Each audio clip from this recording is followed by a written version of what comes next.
shadowing us, right behind us, right on the side of us. You could kind of see the thing moving through the woods. All I can remember is flipping the light on, and I see this creature, and I knew in my heart, I knew in my mind, in the whole mind, this isn't a man. And then this thing walks across the road, takes a turn towards us, and then leaps over a guardrail. Went to look forward, and there was a big black thing.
Welcome to Squatch-D TV, exploring the Bigfoot mystery each week with your hosts, veteran researcher, author, and TV personality, the Squatch Detective, Steve Kulls, and from the Bigfoot Research Project of Kentucky, Chris Bennett.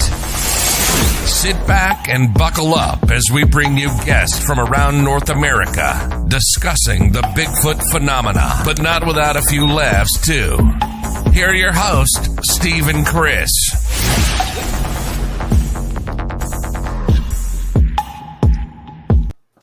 And good evening, cyberspace. Welcome to Squatch-D TV for today's date, December 12th, 2021, 12/12/21. All right. Anyway, I'm your host, your guy, the Squatch Detective Steve Kulls, along with my co-host, Mr. Chris Bennett, right down there. Man, we're still here. And yes, you thank God you have survived that. Oh, yeah. I appreciate you calling and checking on me. Yeah. I'm a little bit hoarse this week. I had a little bit of laryngitis after last week's show, so it's still working through it a bit. But geez, you know what? My heart goes out to the people of Kentucky and the tragedy they had at the Amazon warehouse and the candle company. Just horrible. A lot of people lost their lives, and not here locally. You know, as far as I know, so far here with the Tri-City area, there haven't been any reported fatalities. Now, there's been a lot of injuries, and a lot of people are without homes today. But you know, you can always get another house or a place to live. You know, when you're dead, that's it. You're gone. And I reckon over there in Mayfield, which is western Kentucky, man, it just demolished the whole town. Yeah. And if I'm not mistaken, I think that's George Clooney's hometown or where he came from. Clundog. Yeah. I mean, you had a glancing blow, man. Yeah. And in case people are wondering, part of the panel tonight, of course, we gave him the title of Admiral last time he was on the show. So now we have the Reverend Admiral Jeffrey Kelly, Esquire. Hello, everybody. Welcome. Not Johnny Cash. That's right. And you know what? If you were a pay toilet, you could be Johnny Cash. That's right. Reverend Admiral Kelly Esquire. Oh, that's right. Esquire adds a touch of nobility too. It's kind of pretentious to put Esquire at the end of your name. I'm like, why do you think I do it? You already think I'm a douche. I might as well go ahead and act like it too.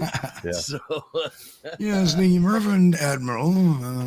I think you're That's fine, right. Jeff. Don't worry. yeah, I'm not too worried about them, to be honest with you. If you can't take a joke, beat them. Yeah. Okay, let's do tonight's roll call. Oh. We got Pine Island Research on the horn there. Pine Something to Island. Sasquatch about. Welcome. Don Welcome, Fuller. Hello, Sasquatch. Don. Don? B. Lynn, of course. B. B is in. Lester Taylor. Good to see you, Lester? sir. Welcome. Who else? Rolling down, we got just saw another name. Wow, my eyes are not working tonight. see, of course, we got Joe from Western New York Bigfoot Investigation Group. Hey, Joe. And Ammon Chris is in the house, of course. Ammon Ammon's Chris, always welcome. here. Who else? Bigfoot Okanagan, Leon. Hello, Hey, Leon. welcome. Good to see you, man. And Girly Bigfooter. Norma, good to see you, Norma. Yeah. There's B again. Wow, there's a lot of comments in here. The chat room was really hopping. It's hopping. And Kate Bishop, welcome, Kate. welcome. And who else have we got in there? Patty Troy. Patty Troy's back. Good to see you, Patty. Low Rider, of course. Low Rider. Green Paws is in. Rider. Yo, and I think I know who Green Paws is. Green Paws. Welcome, my friend, my new friend. Raptor Crazy's in the house. Nikki, Hairy Man, Hoaxes and Hoodwinks is in the house. Hey, Rod Nikki. Dupree in the house. Laughing Picker. Wow, it's a lot. Prairie Fire is in the house. Prairie Fire, welcome. Yeah, good to see you. Prairie Patty Fire. Troy. Wow. Bigfoot. Uncle Bones too. Bigfoot Uncle and more Bones. also in the house. Whit Hilton in the house. Yeah, we got a crowd tonight, and welcome one and all. Troy's review. And a lot of stuff going on this week. Very interesting week. Let me just give you a little quick update.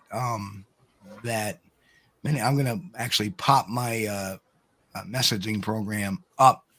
Because come on, there we are. Get up there.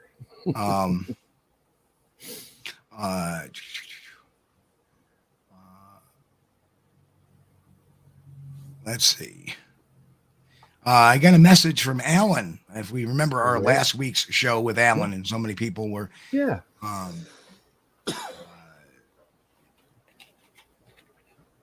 I'm just trying to get to his message that he sent me.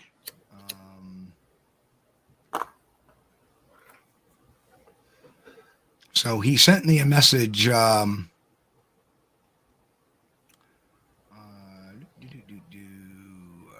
is it? Trying to find it. I apologize. I wasn't planning on doing this, but I figured it's kind of the news part. There it is. After the show, he sent me a message that said, "Thank you again for all you have done." And you and Brent and the rest mean a lot to me. And again, my thanks. I'm good. Happy holidays, Steve. So that was what he sent me. Good. And, so he was cool with the show. He was on board. We will be doing an interview with him privately, which, we'll explain another educational thing where he's going to, we're going to try to get him to come on and talk about why he did what he did. And, I have a ton of questions, so it should be interesting. And he's agreed to do that. He understands how it can help us understand how people do these things sometimes.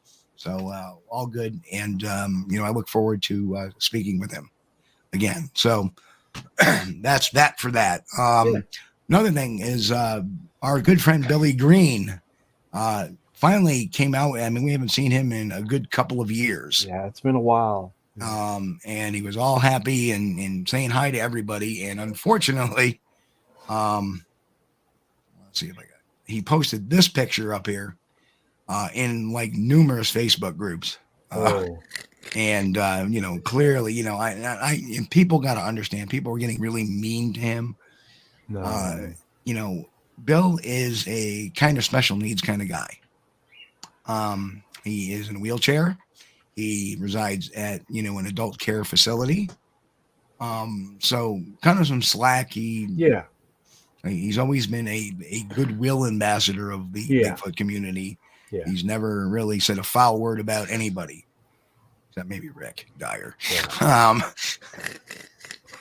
But yeah, so let's give him a little leniency there, and it wasn't even his picture. His cousin might be playing a joke on him or whatever. But Bill never hurt anybody. Nope.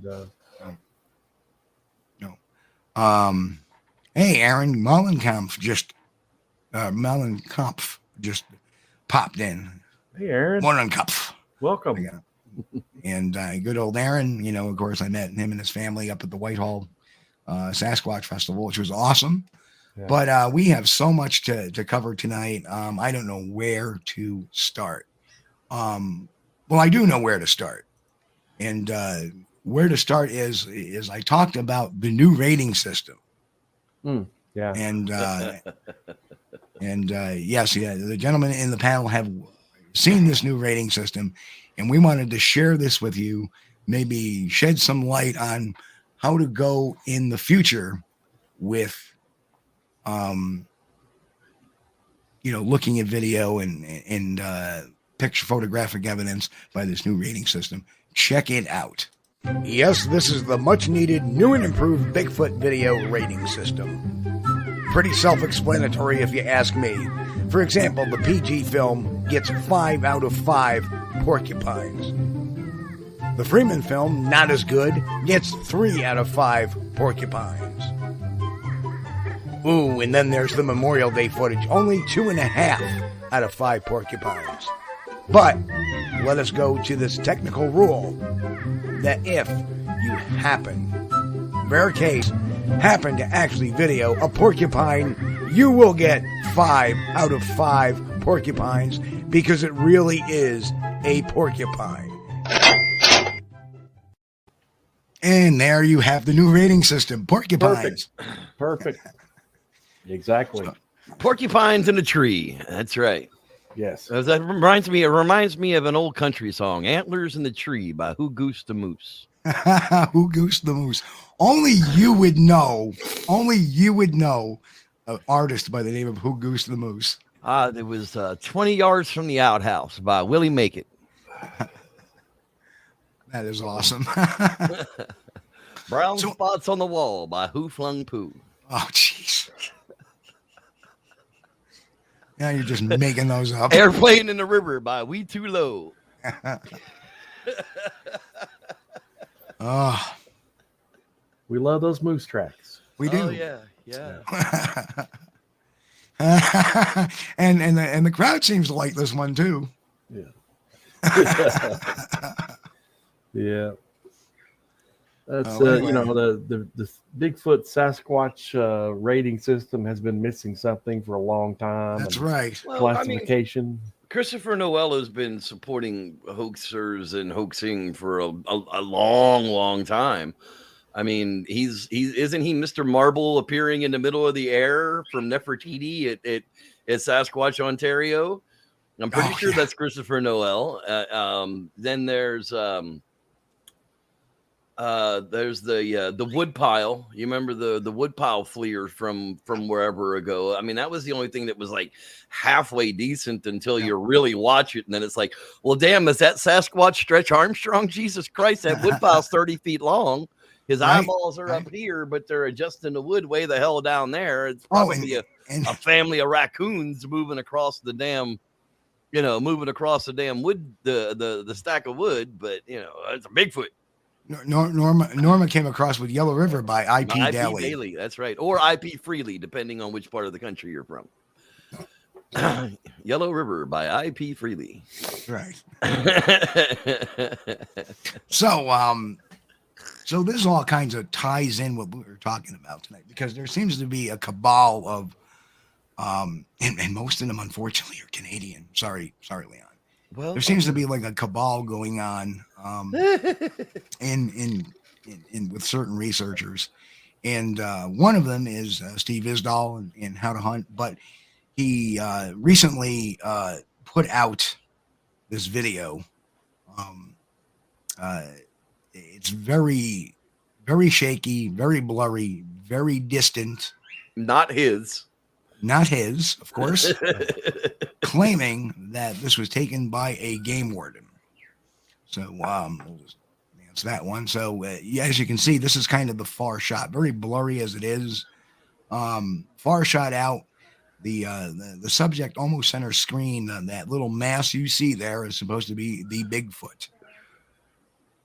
So the Tom Brent says, it's very shady how it abruptly ends, and it does abruptly end. The only interesting thing I see about the video is that it does have some video after the fact, which a lot of times we know we don't get. So so now we look at this, and it looks like the Sasquatch is bent over. Now I saw them Bigfoot cheeks clap.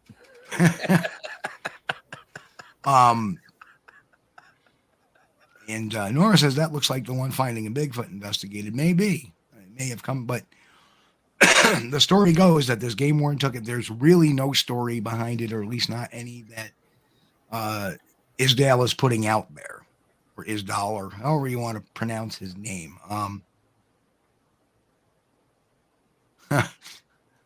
Does the scoring system work for Stonewall and play innocent people's podcasts? We can make that work, Donald. We can make that work, I'm sure. Guys, what do you think? We can get 3 hoots, 5 hoots. Yeah, 5 hoot system maybe. We can get the hoots, or coyotes, or I don't know, or porcupines, man. Well, keep it to the porcupines. And also in the house is Timmy Boy. Hello, Timmy, and hey, Timmy. Arthur. Welcome. Watch. So welcome, Arthur, and Brent's in the house too. Hi, Brent. Welcome. Arthur, good to see you. So here's something. Now, to me, automatically, I see some issues with this. That back seems very arched. Very arched. I noticed that too. That does not look like at least to me, my initial, not saying this is what it is or isn't yet, but to me, initially, it looks like a bear. If you look at it, why wouldn't a bear look like that? All right. It's got the arched back, which is a feature of a quadruped, not a biped. Bipeds walk up, unless it's Bigfoot with really bad scoliosis. So, and there's another close up. We got a lot of shots of this, and exactly. Looks like a blurry bear. Yeah. Well, that was my main complaint with the whole video. Everything's so blurry, you can't really tell. And a lot. Hey, John Swan's in the house too. Hey, John. That's right. I will be on Pine Island Research tomorrow. Check out their channel. I'll be on there tomorrow night. Hopefully, my voice will be a little bit better than it was today, and it's been getting better progressively. So. Well, quit gargling with glass, and you'll be a lot better off there, buddy. I know.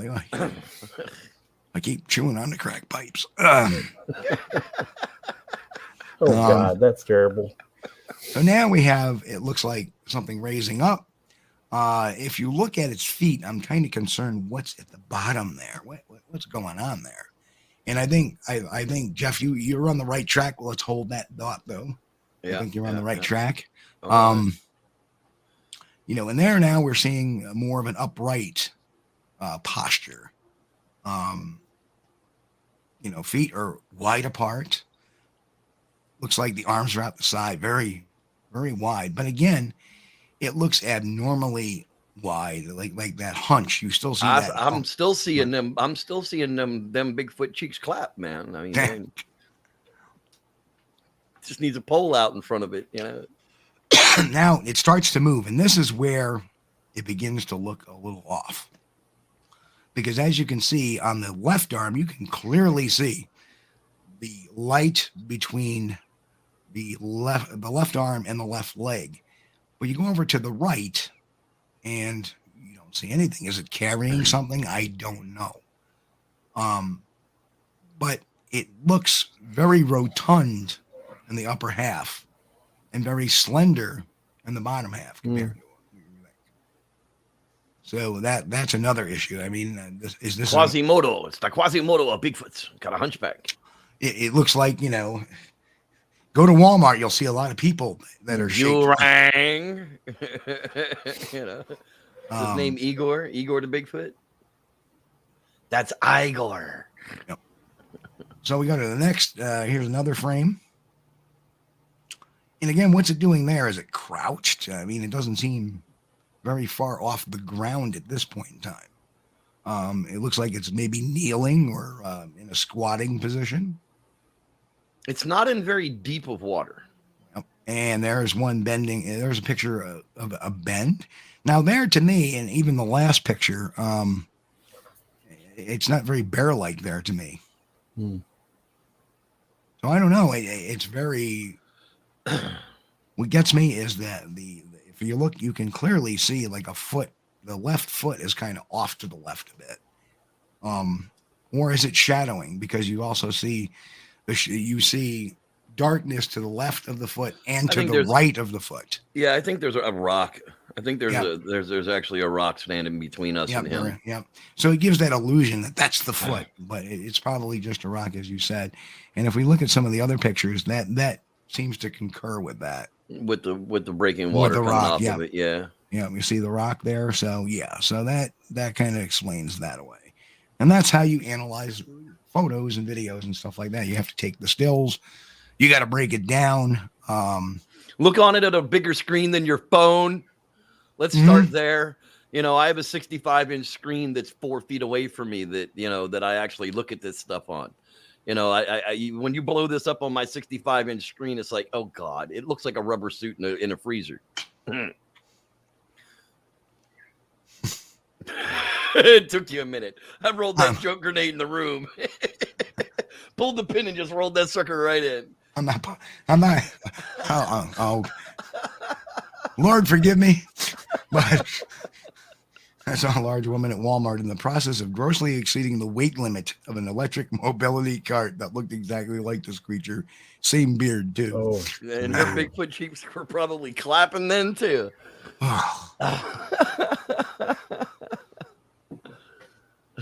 Like we're 20 minutes in and this show is going to. Well, from the back, it could be pareidolia, but you can almost make out some butt cheeks there if sure. But it's so pixelated, it's so far away. Yes. Yeah. It could be anything. This is like the Kyle Rittenhouse trial. If you run these picture by picture, frame by frame, it's hard to discover what it is. But if you run it at full frame, at full speed, it's real easy to see what's going on there. Right. Well, I know he's got thousands of views on that video, and half of them is probably from me. If they because I've been trying to run it back, and every time it gets to where you think you're going to see what it is, the camera cuts off the shot. It's like, okay, there's a reveal. The reveal is coming up. We'll take the camera out of frame. Why? I don't understand that. Now you see, let me just say this as a forewarning. There's going to be people that don't like this because we're breaking this video down. There's going to be people out there, but again, this show is about truth.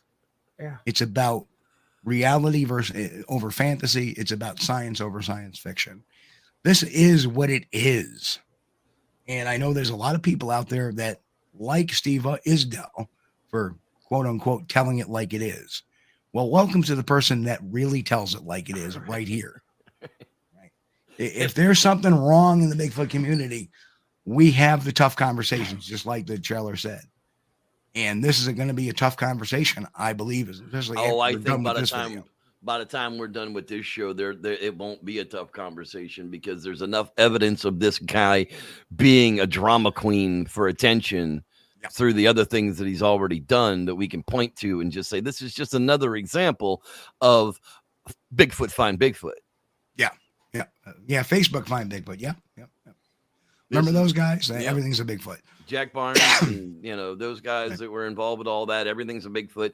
That's exactly what this guy's doing. I mean, he's maybe picking and choosing a little bit harder than those guys were because those guys were taking videos of zoos and look at it, rise file. Yeah, that's how gorillas walk through the friggin' zoo, dumbass. We get it. Okay, right. They're monkeys walking upright. We get it. We do, but this is the same type of a thing. By the time we get through your evidence here tonight, people should be able to determine for themselves if they stick around long enough to see where it all leads. Right. Exactly. Next, somebody brings forth the evidence. I mean, what's the harm in talking about it? Right. Well, that's the whole thing. You know, if you're going to take a negative approach, people don't want, oh, you're so negative. We're looking at fact. Yeah. We're looking at, science. We're looking at reality. We're not sitting there going, oh, look at the Bigfoot and walk away from it. We have to analyze this stuff. That's part of our job. Unfortunately, we've been hoodwinked so many times that we can't take anything for face value anymore. It's like the boy that cried wolf. You don't trust that little bastard to watch the sheep anymore. He can go collect the pee from everybody for tanning. Okay, you're done watching the sheep. You don't get to scream wolf any friggin' more. We've just been lied to so many time after time after time after time after time after time after time of everything that could possibly might be blurry enough to not be mistaken for something else as a Bigfoot, that we have to really look at them. And until something comes along, God, I can't even say like the Patterson film, because it sucked too until modern days when we could, actually stabilize it. Yeah. For the first 25 years of its life, it sucked horribly. Yeah. It was just another bunch of blurry goo. Right. Jumping up and down camera. Right. Even where he stabilized it, where she walked across the sandbar was all jittery and speed, bumpy and cruddy because of the camera that it was taken with. Yeah. So, people poo-poo on me because you don't actually believe in Bigfoot. You just want to say everything's fake. And I'm like, unfortunately, I'm it's the way most things end up. I don't start out with that. Exactly. I want everything to be real, but in the end, if it's crap, I have to call it crap. Right. Right. And that's otherwise, that's why what's would you demanded of us. Why would you trust me ever again if I didn't call crap? You wouldn't come to me to find out if it's crap or not. Somebody said something about Cookie Monster crap, and that's why I got crap on the brain. But now the interesting thing is in this video, he says, "Oh well, he talks about comparison shots, but we don't see any comparison shots here, so I don't understand what he's exactly saying in the video." So there it is, bending over. Now here we go to this. Looks familiar. That's a comparison shot. Well, when I saw the still shot of this video, that was the first thing that came to my mind. I was like, oh, Game Warden, fake Bigfoot video, looked like a doll standing next to some grass. And that was the dead giveaway on that Cliff Crook picture, is the size of the grass that you see there was identified by a horticulturalist who said, well, whatever that thing is, it's about 3 inches tall because that grass that it's standing next to only grows an 1.5 inches long.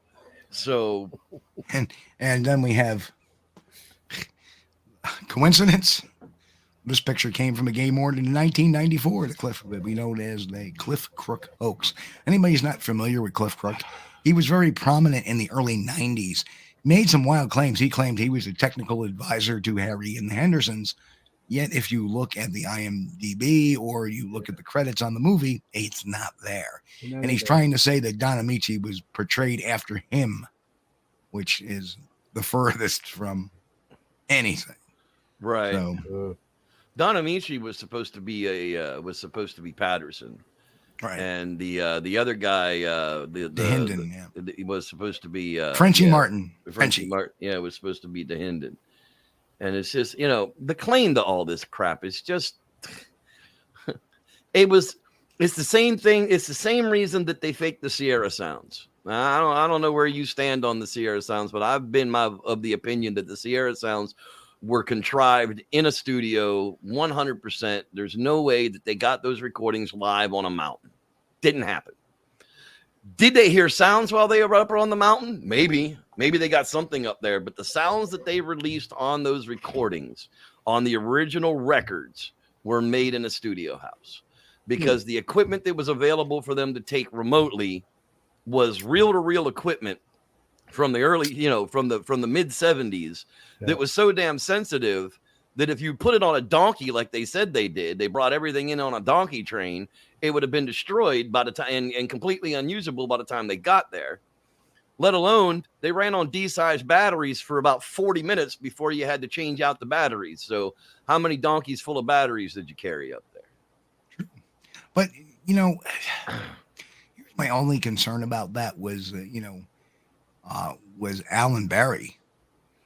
Alan Berry was the newspaper man wouldn't do something to make money. Are you kidding me? Yeah, there's a lot. He was a Sacramento Bee journalist from the mid '60s. I mean, right, but there's a hell of a lot of make more money than faking some Bigfoot audio. Right. And how much did he ever make off of that? Well, that was the notoriety. That was the thing, though. Patterson made the money while he was touring with the footage. There was money to be made in it, and this was just the one up from the next big thing from the Patterson footage. He was trying to tag along on that notoriety, like a lot of people. That's what happens in a lot of these hoaxes is they try to coattail it, one on top of the next one to try and keep that momentum going. So let's anyhow back to how we will. But real quick, Norma writes that Scott Nelson picks the Sierra Sounds apart. I thought he was pro Sierra Sounds originally. I don't know if he's changed his tune. Well, Scott Nelson was, I don't know. Scott Nelson was the original guy who analyzed it and was talking about there was like a Cherokee type language to it with no letter A's. Some wild stuff. Yeah. And I'm a cryptolinguist, so, I would know. And it's like, well, dude, show me two other people that will agree with you and I'll listen to you. It was kind of like Melba Ketchum. Right. It's like, you show me two other DNA people that agree with your findings and, maybe we'll be down. Maybe you got something going on there. But until that, you got nobody to back your skit. I mean, it's until you do the same thing with the cryptolinguist. There's no such thing. He broke codes in the military. Tuba players did that during friggin' World War II. I mean, whatever. You got an MOS and you had to learn how to do it. That's how the military works. I mean, but I digress. As we always do. I don't know where Scott Nelson sits these days, but at one time he was 100% like on board with the Sierra Sounds. And there's been a recent hoax with somebody who took some Sierra Sounds out and dropped them into their own video as if they had just captured them. I aired that video. I dropped that video a couple of weeks ago. Yeah, I remember that. He dropped those in there and made the infrasound inference and all that wonderful playing with stuff. playing with the toilet seat and all. Click, click, click, click, click. I mean, just ridiculous stuff. I mean, the diaphragm microphones that they had back then weren't capable of capturing sound 60 yards away, let alone 160 yards away. The Bigfoot were clearer than the guys who were 30 yards or 30 feet away in the little cabin. How does that work out? Yeah, I mean, there's just so many questions to it. And we want to throw out their Sasquatch out of the shadows is in the house, as is welcome. As is who else did I see in here? John McSomething. John McSomething's back in the house too. Hello. And what happened to my voice? Just talking too much last week. The comparison here between the Game Warden pictures is just, I just caught my eye. I was just like, man, there's just something fishy about that image. Yeah, it sticks in your craw. It looks abnormally. Where's the head? Where's the head? There's no. Where's the sagittal crest? Where is the trapezius muscles? Where does the crap go? I mean, first it's there, then it's not there. So, is that a coincidence? I don't know. Now, maybe let's do an authenticity check. And this is something that's been going on for a while. He never interviews witnesses, only reads alleged emails, and anybody can write anything. That's sans Linda Newton Perry, for Christ's sake. Oh, God. She does the same thing and tries to claim, oh, well, this is not me. This is what people are sending me. Right. But she does nothing to verify. There was this fella named Phil Hendry. Mm-hmm. If you don't know who Phil Hendry is, you might want to look that fella up. Yep. He literally would call into his own radio show and do voices live on the air. Phil Hendry. and would just, yeah. But people would know that. I mean, well, some people would know that, right. and then other people would call in not knowing it, and right. you know, think it was a real guest, much like these contrived emails become. Oh, let's read an email from little Bobby in Chicago. Dear Mr. Steve, I saw a Bigfoot in my backyard, and it had red-colored eyes. Well, let's see him. You know, right. It's just little Billy wouldn't lie to us, would he? You know, and like I said, anybody can put content out like this. If we wanted to be honest, you know, if we wanted to be honest about it, we don't do that. But we certainly could. You know, any one of us can do that. Well, you know, next week we're going to change our format. We're just going to read emails we get from people. If we don't get one, we'll just make one up. Nobody will know. I'll have to create a new show. Dear Reverend. Dear Reverend Admiral, you know, it's just Esquire. Exactly. So, well, you know, I don't want to say anything bad about Mr. Isdahl, but the fact that he never interviews the witnesses and only reads the alleged emails, that's a red flag. Okay, that I'm not saying that it's wrong, but I'm saying it's a red flag. Right. That's all you can say about it. You know, if anything, you know, if he wanted to run a real good channel, he gets so many emails, do a phone interview with one of these guys. Right. Do something, because you're not building any credibility up. You may think you are because you have a ton of subscribers and making money off of YouTube hits. You know, in reality, you know, the people who are in the know just go shake their head and should shake their head. And of course, you might run into some people that aren't as brash to say, hey, what you're doing here is wrong. It's not proper. It's not correct. And that's the way it is. And like I said, we're here to tell you the good, the bad, and the ugly. And if people don't like it, I'm sorry. That's what it is. I mean, how unreal is it? I'm just going to read emails each week, and I'm going to live in fantasy land and just believe it all. Well, now that MO would work if you're doing for entertainment purposes only. You know, not necessarily concerned with. But that's the problem. Is this is a for entertainment purposes only show? He's just not telling you that. Yep. He's not being. You know, there's no truth in advertising. There's again no accountability. That becomes that's the key phrase. Is the accountability in the 21st century seems to be lost. Holding people accountable for their words, holding people accountable for their actions. People say the most god-awful things to each other on the internet that if you'd say that to my face, I would pop you in your mouth. Yep. But they think because they're behind a screen or they're 1,000 miles away that it's okay to talk to somebody that way. And it just, you know, we've lost the accountability. I mean, when we unfriended people back in the day, it was with a black eye. You know, you didn't go get a gun and shoot somebody over it. Again, that's the lack of accountability. You think that just because somebody told you to shut your mouth that you can go get a gun and shoot somebody over that. No, that's total lack of reasonable accountability on your part. Reasonable accountability says that if you wrap that guy in the mouth for talking to you that way, that's a reasonable response. But the accountability, when nobody's ever held to be account for what they say or do, right, it allows them to become further and further outlandish, and the idea of accountability becomes lost. Right. And it's all about accountability. And like I said, is he making these up? I don't know, but do something to make yourself more authentic. And you know, I don't need to make authentic, and people can go screw themselves. Am I right? You know what? Whatever. Because that's why nobody will take you seriously. And if they I don't want to go camping with this guy. No. I don't want to be around this guy with a gun. I don't want to. There's, you know, from just his personality on the internet, I don't want to. Yeah, really... he is very gruff. Yeah, he is very crude and rude. He's also a Sith. He's one of those. If you're not with me, you're against me, guys. Right. And that doesn't work. You know. No, hell, I have gone squatching with a 5th degree Squatch master, okay, who was taken as a child to a government facility and trained on how to investigate Sasquatch. Okay, so he didn't go to regular school. Yeah, that's a 5th degree Sasquatch master, pal. And you know what? We had a wonderful time all week. You know, I mean, okay, be a Squatch master. Show me your tricks. You know, let's learn something here today. What did the government teach you? I want to learn. You know, I mean, but this guy is just all or nothing, man. If you're not with me, then you're against me.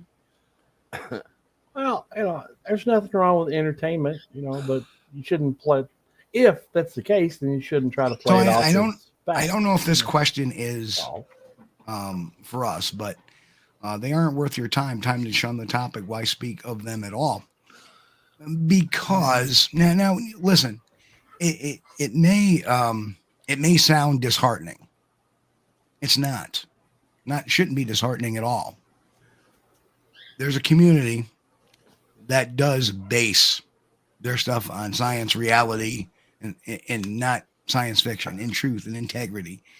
And I'm not saying that Isdahl is lying. I'm not saying he's any of that right now. What I'm saying is that there's a better way to do it, a little more accountability. Otherwise, it's just another National Enquirer, Weekly World News. It's just, oh yeah, I got here, hang on. I got this email. He says he got kidnapped by a Sasquatch and he escaped by using snuff. Oh, I'm sorry, that's Albert Osman. But you see how easy that is to do. Yeah, I got this email last week from a Bigfooter. He says his wife came home pregnant from a vacation and she swears Bigfoot is her lover.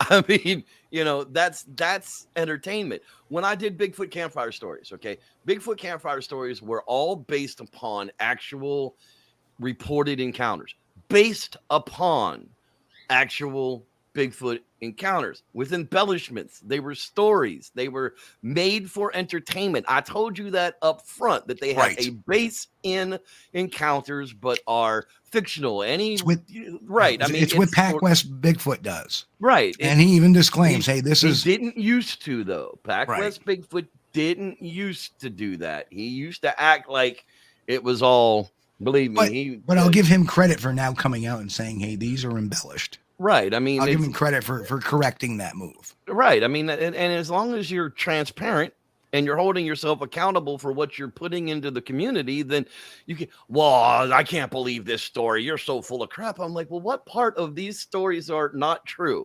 You know, do you not understand at the beginning of every story? It's a story. It's not a true Bigfoot encounter. It's not as told to me by God. You know, it's an embellished story. It's a little fun. And there's Mick's comment. Mick. Well, I just want to know how to hunt, though. I mean, the guy, this how to hunt guy doesn't do any hunting videos. Right. It's all Bigfoot content. I mean, for months and months and months and months and months, and we'll get along there. I'm sorry, I'm not trying to rush you. No, you're fine. No. So So you know, I don't want to turn this into necessarily a bash fest. No, but we got to kind of do this constructively. We're discussing the evidence and how the evidence was brought forward. So, now, I wouldn't have, you know, a beef with this guy as much as in the middle of these interviews, he always has these wild conspiracy theories. Bigfoot was demonic. Bigfoot was, you know, it's a demon. You don't know what you're dealing with. And that's where he started to lose me. Right. And that was pretty early on. First, he came out straight shooter. Oh, you know, I had the sighting. I can't believe they're real. And yada, yada, yada. Then he converts it into, well, I think they're demonic. And then start coming the conspiracy theories. Oh, well, Meldrum gets paid to play. He doesn't believe in what he's saying. He just, because he gets paid to do it, that's why he says it. You know, stuff like that. And he starts attacking. He was the first to go on the attack. Let me make that clear. Right. And anybody that believes that Bigfoot's a primate or whatever, he was attacking. And I sat back, kept my mouth shut about it, didn't say much until today. So, and this is stuff that needs to come out. And I've said things in dribs and drabs here and there, but I've never actually focused or concentrated on this. When you start going, now you can sit there and say those, believe in those things, but you're better off to keep it yourself if you don't have any evidence. I may believe there may be a Bigfoot conspiracy with the government, but guess what? I have no evidence for that, so I don't say nothing about it. Now, do I believe that? But that's an example. I took that whole idea of don't really talk about hoaxers, because I don't want to make them one friggin' red cent on YouTube. I don't want anybody that watches my channel to go and see Dick Ryder's friggin' channel and make him one friggin' penny off of YouTube. So I didn't talk about him for years, and he didn't go away. Right. And that's the thing was I finally just broke the we don't talk about Dick Ryder, because it was. You can say Rick Dyer on the show. That's fine. Oh, that's his name? I'm sorry. I was confused. No, I don't. I mean, it's just I ignored it. I ignored everything he did. He attacked me personally. He made comments about me personally on his shows. He did everything he could to jab at me to get me to bring him up on my show for years. And finally, when he stopped jabbing at me and he still didn't go away, was when I finally started, delving into the fact that is a common myth that it's the same. And you know where that comes from is we live by this premise that if you don't talk about the hoaxer, they'll go away. Not true. Just like the same thing. If you ignore the bully, they'll go away. No, not true. No, you got to sock a bully in the eye to make them go away with a brick. I mean, seriously, the only thing that beats a bully is a bigger bully. I mean, that's all it is. You gotta put the bully to bully. That's the way it works. We live in the social media court of public opinion. And if we put out factual information based on reality and science and evidence, guess what? We're going to win eventually. Yeah. It's a war of attrition. And guess what? We have the ammo to fight that war. We've watched a lot of people bow out. It's called the truth. We watched a lot of people just finally leave the community alone. There's a lot of them die. A lot of hoaxers die. What was the cab driver in Florida? Tim. Yeah. Was Tim a hoaxer per se? Tim admitted to hoaxing on my show. Did he? Yeah. I mean, he published a picture of a pig's ass and tried to pass it off as some kind of an ape creature in Florida. And he knew that it was a pig's ass. But that doesn't make him a bad person, though. It depends on how far you let it go. I mean, he did it for the attention and he did it for money. I mean, it's like, does it make you a bad person if you go to the store and steal a gallon of milk because your baby's starving? No. But, if you go to the friggin' store and stab the friggin' clerk with a screwdriver to steal the money out of the cash register to go buy milk, it kind of does make you a bad guy. Yeah. You're still getting, so. I mean, I know it's not nice to talk ill about the dead. I get it, But... I had lots of conversations. In fact, we're having a conversation next week with a guy by the name of Alan who made up the story on a podcast. And eventually he admitted he was wrong, and we did it for attention, and we're actually using that for positivity. And I kind of lumped him in the same group with him. He was a lonely guy by himself, had a lot of tragedy in his life, and he made a few bad moves in his life. But he always fessed up to him. He always manned up to him, which is a lot more than the Linda Newton Perrys, the Cat Hansons, and the Thomas Gardys of the world. Where's that cat? Do I have a cat? I think I have a cat. Where's that damn cat? Catunia. Her name is Catunia. But anyway, or Catunia. The Sasquatch field reporter or the Bigfoot field reporter? God, no, that was Sharon Lee. Yeah, old Sharon Lee looking for her cat. She didn't have a cat. Drunk on the air afterwards. It was crazy. We've seen a lot of people bow out of the community. I mean, just the one thing you got to understand: people are people. There are people that have addictions and people that have issues that belong to this community, and you think one way of them, and they turn out to be completely something other. People always tell me that I am exactly the same in person as I am on the air, and I say, well, it's because you get the real me. You know, I mean, a lot of people do have that on-air personality, and I just don't see the true need for that. Right. You know, I mean, I worked in call centers for a long time in my life, and I had to learn how to create personalities for those jobs. Like, you can't like take that job seriously.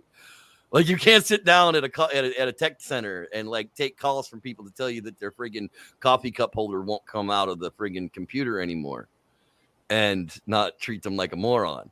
So think about that one for a minute. That's another joke grenade. Your coffee cup holder won't come out of your computer anymore. Now we have the roll call of blocking going on. Oh, this person blocked me because of this person, and they're all the hoaxers. Yeah, Todd Standing blocked me. Oh my God. Todd Standing has like 9 different profiles, though. Consider yourself lucky. Yeah, he still he makes up new profiles just to come to my channel to freaking make comments, and it takes me about 10 seconds to figure it out before I block that one too. Now, I mean, while we're on the term of putting information up to get attention, right? We're getting to that point. I'm sorry, I forgot this point. Never see a video of him doing any Sasquatch investigation or research or hunting. Hunting. Well, you see some pictures of him posing with deer, and listen, before he got involved into this fray, he had a very successful, howtohunt.com was about hunting. Now, mind you, he had his detractors there, and he wasn't so nice there either, and he likes calling people a prick, and I think that's just some, deflection of his true self, because I think he can be a prick. And to the point where he had a disagreement with a wolf conservancy group up in Canada, and he actually sent them a postcard, and it was not very nice. Well, yeah, I kind of agree with him on that one, though, because, fuck wolves. You want to conserve wolves, put them in your backyard, don't put them in mine. And I get that, but still to go to that, hey, you know what? I may believe in one thing, but, if somebody steps over the line and does something extreme, oh yeah, and that's wrong too. Yeah. No, and that so, next slide. Post known hoax picture, and it's done this more than once, I believe, with his own photo, with the illusion, with the illusion that it's his own photo. Doesn't respond to questions about it if it's his picture or not. I'll give you this example right here. And on his Facebook page, if you look at where the arrows are leading to, he posted the Mark Anders hoaxed picture. And Mark Anders is a known hoaxer.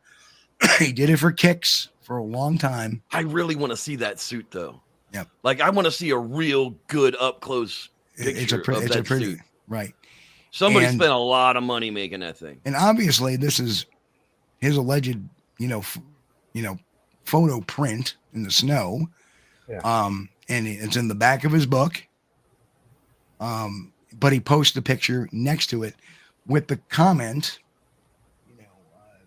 so you go to check your trail camera basically, and this is what you get, and he goes down a list of things. And then people are asking him, so is this your trail cam photo or just a goofy question for fun? No answer. So it's done for shock value. He's putting up a hoax picture that's wrong. That's wrong. That's a red flag. Right. and if you have any illusion to thinking that Mark Anders' Bigfoot videos were real or Bigfoot photos were real, the same Bigfoot traveled as far as Cripplefoot did for Ivan Marks. A couple of months back, we did the video that NVTV put out. Oh, God. Right? And that was actually a Mark Anders video. Yeah. That looks like a Leroy Blevins suit right there. That's pretty good quality. Yeah. Well, to be honest, the Leroy Blevins suit, if you actually take a look at it up close, sucks. But the July 4th footage of that thing picking up a baby and walking away with it is not Leroy Blevins' suit. I don't know where that suit came from, because it's definitely a helmet. Like, you can see that they had, like, there's no blend to any of the hair at all. Well, that one also looks like there's a fair element of CGI to it too as well.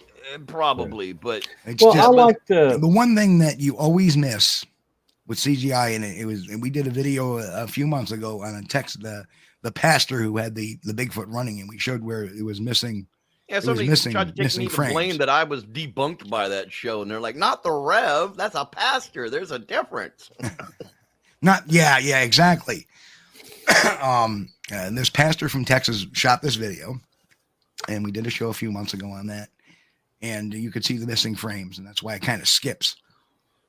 This video is the one where it picks up the baby is done really well, but it doesn't run naturally.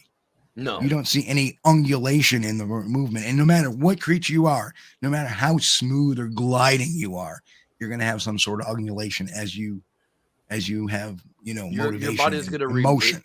Your body is going to respond to the impact with your feet in the ground. Correct. It's called gravity. It's that natural thing that happens across the entire universe. Right. Yeah. I mean, how do you know the earth is round? Well, because if I drip a drop of water out of a water faucet and watch it, it becomes round before it hits the ground. Well, and that tells me that gravity makes things round. And all the other planets are round too. Right. The sun is round. The moon is round. Why? Kind of like Bigfoot isn't friggin' paranormal because nothing else is. Why would Bigfoot be something special? Well, I always say Bigfoot's paranormal. It's outside the normal, but it's not supernatural. Not supernatural. Sure, you can call it paranormal if you'd like to. I mean, the way I look at it, it's a paranthropus. We've had paranthropus living next to homo creatures for as long as homo creatures were Homo naledi.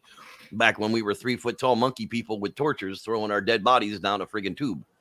And good evening to the Bigfoot Barbecue and Camp Cookbook channel. Hello, we're going to be having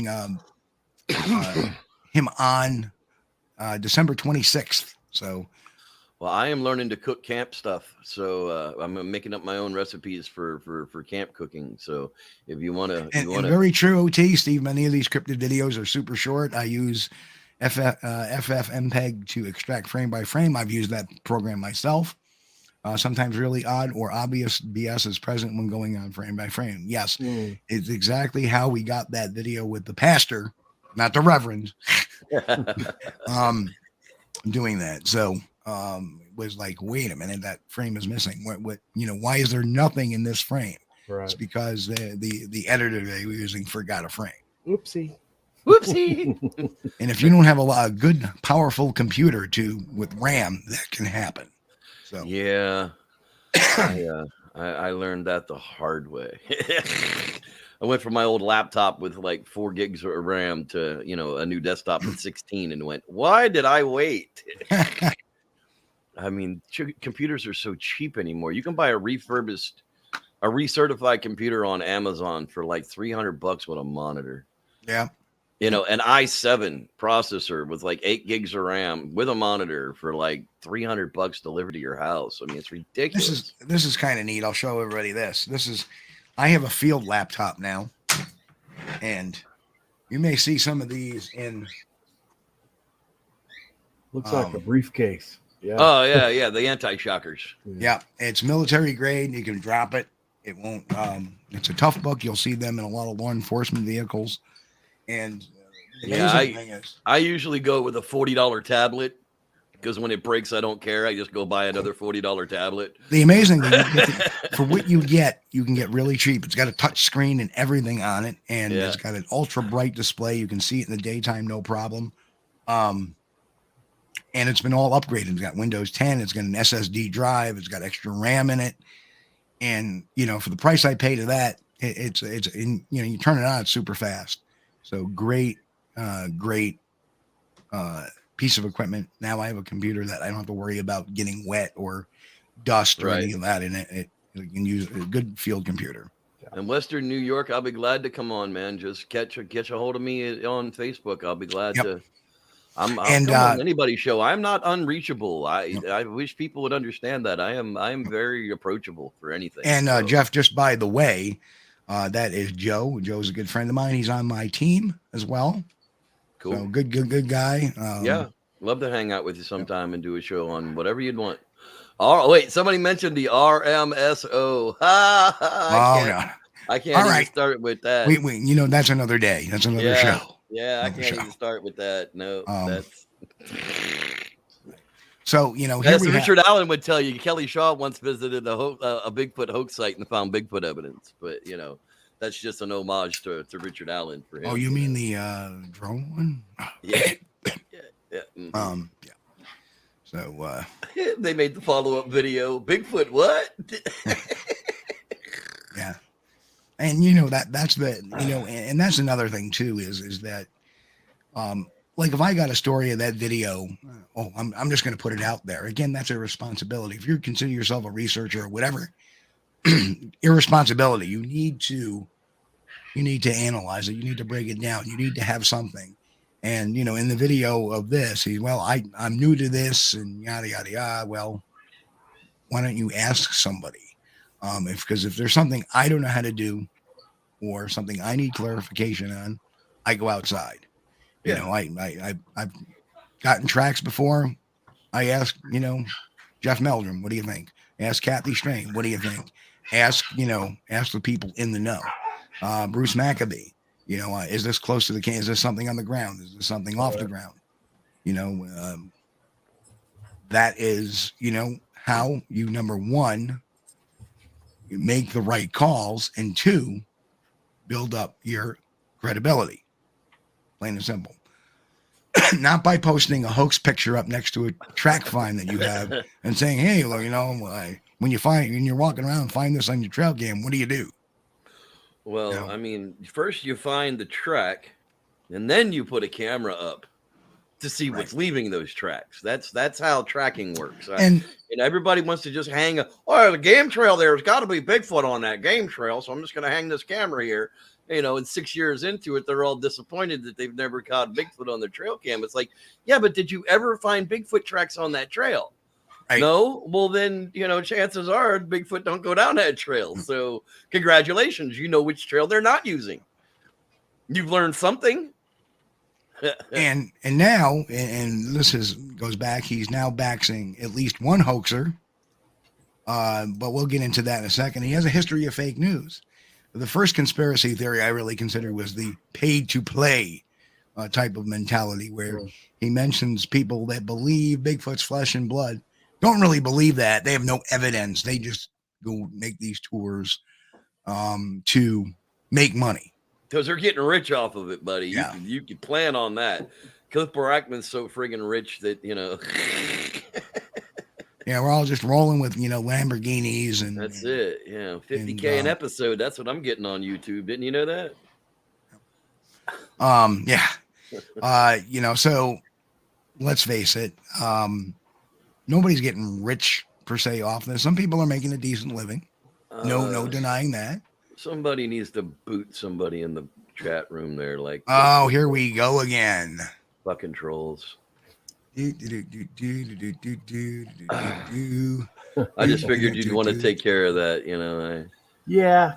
I know it's catch. Horrible. Yeah. I don't deal with it. I have, people with band hammers in my channel that do really good with that. There you go. Oh, how can they even let them make a name like that? I mean, YouTube literally allows them to make a username that says that. Oh, well. At least Hanukkah was over. They didn't do it during the Hanukkah it's kind holiday. of funny because that happened the last time. So somebody's going out of their way I don't even know. Do you have like a large Jewish viewership or something? I mean, heck, you never know, God damn it. You should be so lucky to have a show. I gotta tell you, should we start talking in Yiddish? I think I can get away with it for about 8 seconds. I think I know like 3 Yiddish words. I ever see this guy, I'm going to kick him in the schmeckel. Right in the Gamelgamish, Anyway, that is pretty funny. They'll come back in another 5 minutes or so. Oh, I'm sure. Sure. With another name. So that's all good, though, Will. I get the ghost of Fox the Bigfoot. I get oh Jesus, Ghost of Fox the Big. I get a bunch of. Did Fox die? Oh yeah, you didn't hear my. Oh yeah, I didn't know. They brought him like altar stuff, man, like tobacco and peanut butter. I would have sent him a condolence card. Supposedly Sally Raimi was there, and yeah, I mean there's a whole bunch of fuckery that goes around with that one too, man. I'm sorry. I heard are you a PG-13 show? I mean, am I allowed to drop an F-bomb? I don't even know. We are a PG-13 show, but you know what? Here's the funny thing. I did see the eulogy of Fox. They actually buried him at sea, into the water and into the dark. Why? Goodbye, Fox. Hello, shark. Why would you bury Fox at sea? I just made that up. Oh, okay. You got an email from somebody right away. Email. In case you missed it, into the water and into the dark. Goodbye, Fox. Hello, shark. Hello. Anyway, Chris, what's the matter? Oh, this is terrible. But not to get off topic. Anyway, so that was his first real conspiracy theory. Second conspiracy theory was believing in the Patterson-Gimlin film. Spoke very ill of Bob Gimlin. And then made the illusion when Bobby Short died. And, of course, Bobby Short was a longtime researcher. A lot of people in this new generation never got to know her. Very, very good archivist. Yeah. If anybody's still there, the site is still there, BigfootEncounters.com. Yep. Great site. A lot of her old articles. Unfortunately, as she got older, and she looks young there, she never put out a picture of her present self ever. She was in her 80s, I believe. And of course, when you get in your 80s, you tend to slow down a little bit mentally. Some people be so lucky. Yeah. And what ends up happening is that, she got talked to by MK and a few other people into this believing the massacre theory, including that whole Blue Mountain thing and all that BS. Like, and we've done shows on that a couple of years ago. No sense in rehashing that. Yeah. What I do need to say is... go ahead. Sorry. Go ahead. No, I'm sorry. Go ahead. I was going to say, if you think that Patterson wouldn't have been like dragging a dead Bigfoot all over the country with him every place he went, then you're wrong. That's exactly what he would have done, because that's exactly what Krantz told him he would have to do. If you want people to believe that Bigfoot is real, you're going to have to drag that body from city to city and let people and scientists touch it, take a sample of it, and determine it. It's the only way it's going to work. I mean, you can take something you see on a film, and the whole thing is believing, whatever, making up this crazy story or this wild story around it. And when there's no motivation factors, if you had a body, there's a money shot. All these people telling him for, 1969, oh, that film was fake. Why would he take that if he had the body to prove it was real? Right. It makes no sense. No, I mean, so the motive. But anyway, Isdahl's role in this is not only adhering to this massacre theory, of course, explain to me how they're demonic or they're supernatural, and the guy was able to shoot him down. Paulides, whatever the hell his name. Paulides, yeah. Yeah, he's another one that I don't understand how people still stand behind what his bullshit is. I mean, he has supported every wacko friggin' idea in Bigfooting from Ketchum to MK Davis. When it comes to all these, outlandish, horrible friggin' stories about Bigfoot, there he stands. Which, by the way, right. I have an open debate challenge to him. Anywhere in the Sacramento friggin' Valley area, you want to go up for a debate, I'll meet you and debate you on anything from Bigfoot to the color of friggin' gum in the street, pal. Anytime. And there's this cabal, and this is part of the cabal. And they tend to, birds of a feather flock together.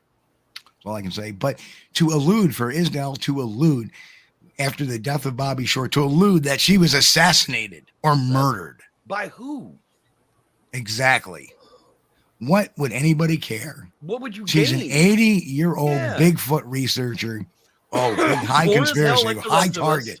Right. She's going to blow the whistle on Gimlin. And who hired this assassin for what reason?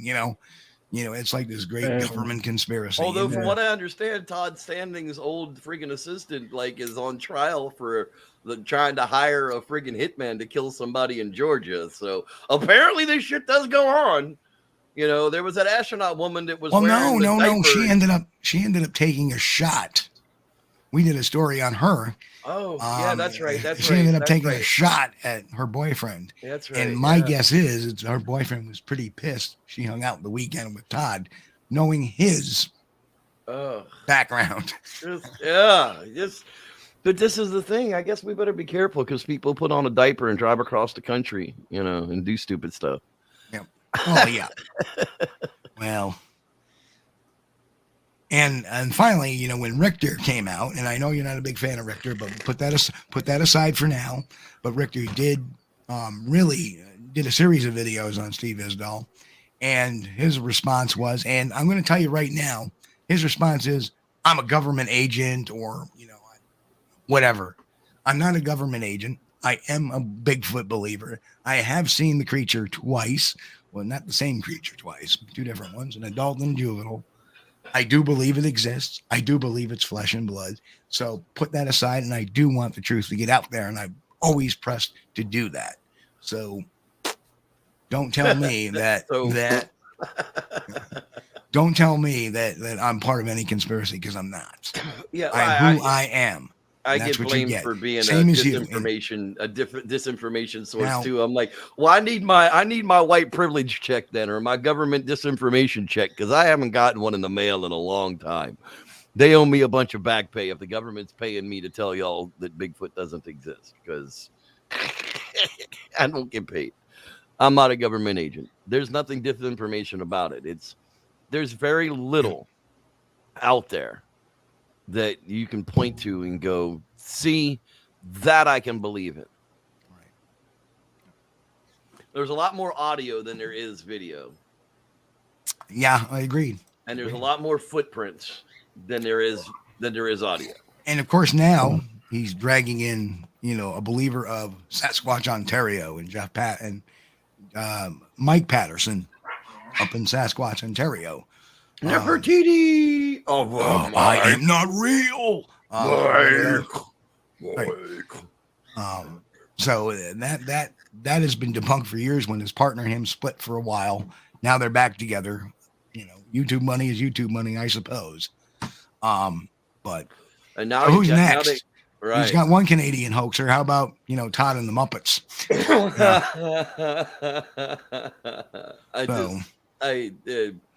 God, I've been waiting for Todd Standing to pop up in the chat over here, because now he won't. He's got like 19 different profiles. So you've mentioned him. Now he's back.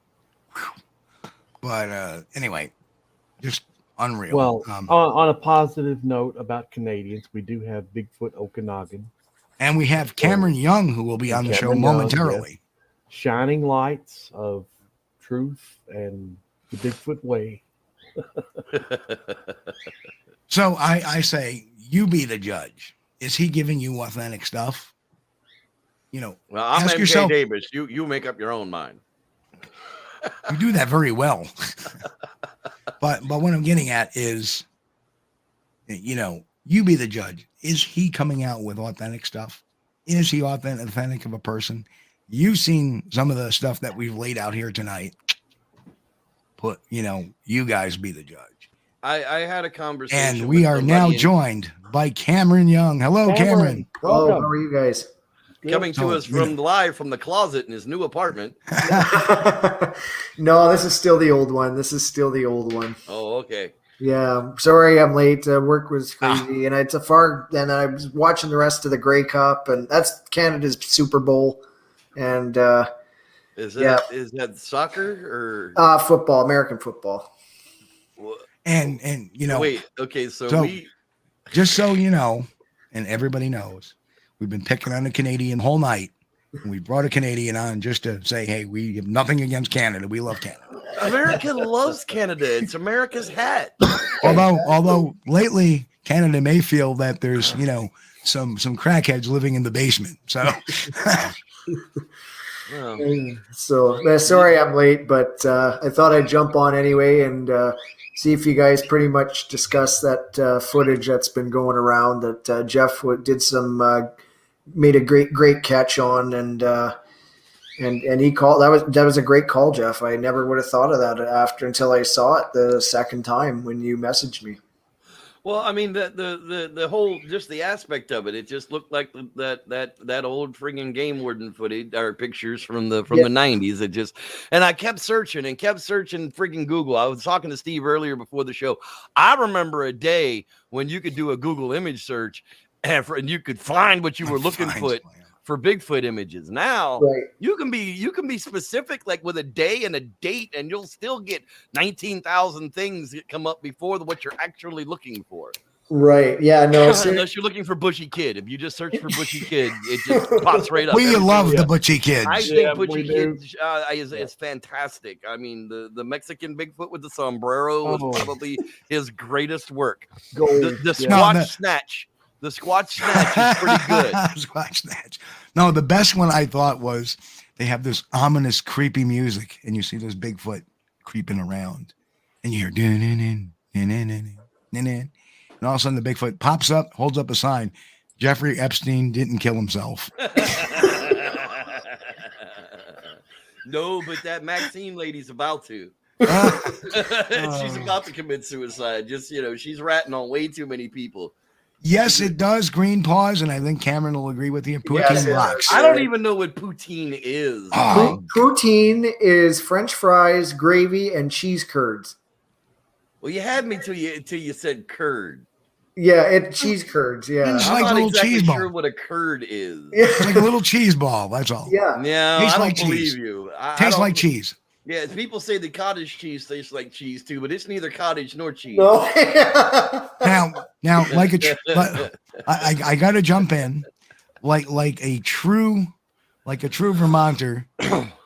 Don is trying to claim the Butchie Kids. No, the Butchie Kids are actually from Columbia County, New York. I've actually been in contact with them. So I'm hoping that maybe next spring we can do a video together, which would be kind of fun. Dude, you got to have them on the show. Are you kidding me? They're like Bigfoot legends. Yes. Holy shit! Is that a Sasquatch? He's trying to hitchhike. He's got a bad attitude. I ain't picking him up. I love all that stuff. Look, he's got toilet paper. What's he gonna do? Oh shit! My favorite though is the Bigfoot stealing the dirt bike. That's just over the top, or the quad, or the Davis. That's good, yeah. If you ask MK Davis, Mike Sells riding a bicycle is a white Bigfoot jumping a fence. Well, I've broken that down too. It's on the channel about the fence walker and how his calculations were incorrect. That MK Davis came to the YouTube world with a great big box of Mike Sells already debunked hoax videos and then broke them all down as though they were real. It's sad because if you look when he started in this field, it was, I'm here to try to do some work on the Patterson Gimlin film, and he did some really great work with it in the beginning. Yes. And I'm doing it to restore Roger's name. And then a few years later, he turns around and rips Roger's name to shreds. And all he does is color the video red. I mean, it's a puddle of water. It's obvious that it's a puddle. Like if one creature had leaked out all that blood in one spot, it would have to have been like an elephant. And you'd have had to been holding it up by an excavator just so it could leak all the blood into that puddle. I mean... Good God, there had to have been like 30 gallons of water in the puddle. Yep. Now I gotta jump in here because we talked about cheese curds, and Joe, who is pretty close to Cuba cheese, and he says cheese curds are an awesome snack, and they are. I remember I used to go to the Chautauqua Lake Bigfoot Conference, and we used to stop at Cuba Cheese every time and get a bag of cheese curds for a snack on the way home, and they had cheese curds with chives. Oh, phenomenal. Yeah. I mean, is it hard? No, it's like rubbery. It's like a soft cheese ball. Yeah. Yeah, I don't know, man. Like mozzarella or something? Do you like cheese? Of course, I'm a fat man. Of course I like cheese. Well, then you'll like a cheese curd. Who doesn't like, Jesus, man. You know how much cream I go through a week? I mean, good God. So when the Reverend crosses the plane, the dairy industry will never be the same. My God, no, man. That's if it doesn't have a half cup of cream in it, I ain't cooking it. I mean, yeah. I mean, shit. I just, like I said, man, I've been fooled before. Cottage cheese, and neither cottage nor cheese. Head cheese, and neither head nor cheese. Again, y'all lie a lot about cheese, so I got to be careful when you talk about cheese curds. Well, Jeff, if you ever come to Canada, we'll get you on the poutine. So they make like regular poutine. They got all meats poutine. Man, you can make poutine on it. It's amazing here. But sounds like tofu, and I've been fooled before. So hold on, hang on a second. Doesn't that look delicious? Yes. Those are cheese curds. But that's fried. I've had that. I mean, I can fry an Oreo and it looks good, but nobody wants to eat that crap. That's all. So, no, but as I was saying, okay, I get it now. So it's the hard doughy stuff that's scraped off my cream. No. Now hold on. Now look at this. So that's melted curds. There's poutine right there. All right. Well, maybe I'd eat that. Well, it looks okay to me, yeah. But if it ain't good, I'm gonna spit it back at you. I promise. Oh, it's fries and gravy and cheese. What could be wrong with that? Well, it's like except maybe that cardiac Bigfoot burger. catheterization, maybe. The Bigfoot burger that you spend $10.99 for at Willow Creek ain't all that great. I mean, just be forewarned. It's like a pound and a half of meat, and it's not really all that great. Yeah. Well, we've got something similar here in Kentucky. We'll make a big bunch of homemade fries or curlicues, which is the circular French fry, and then we'll lay a bunch of strips of cheese, whatever you got handy. It could be just American cheese or mozzarella or whatever, and then cover it up with a steaming hot scoop ladle of chili. And that makes a really good meal. Chili cheese fries. Yeah. Yes, sir. Yeah. Your cardiologist will not thank you. Well, that's true. I'm living proof that it'll kill you. Yeah. So since I missed like pretty much everything, what were your guys' thoughts on this? Obviously,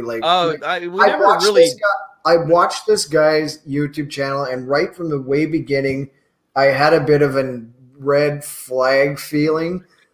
And Daniel Perez, he always has a saying, when in doubt, throw it out. But I didn't want to throw this out right away because I like to look into this myself. And it wasn't until Jeff messaged me and said about the Cliff Crook photos, and then I sent him those, and he said, now go look at that film again. And I did, and it's the exact same stance. And I was like, oh, okay, yeah, see? Yeah, like I said, it just now the video itself, I'm pretty sure is a guy in a wetsuit prospecting. Okay. That's what I think that's actually in the video itself, and I think just the thing that they turned the camera away from is when the guy's head popped up, and it looked kind of like he's got a long pack on him. Well, he's got a wetsuit on, and it's probably actually a dry suit, so it's going to be big and bulky. It's going to be loose fitting around the body so that it creates an air pocket between the body and the suit, which keeps you warm. And that's what, if it's cold out there and you can see the snow around the area, it's definitely, a colder area. But yeah, for sure. And it looks like a guy prospecting. Right.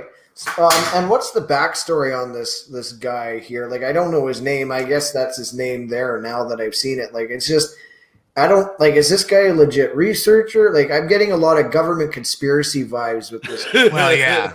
Well, we don't know. There you go, Cameron. Does, okay. Never interviews with me. Okay, only alleged emails. Okay, claims continued without. Oh, okay, without. Okay, yeah.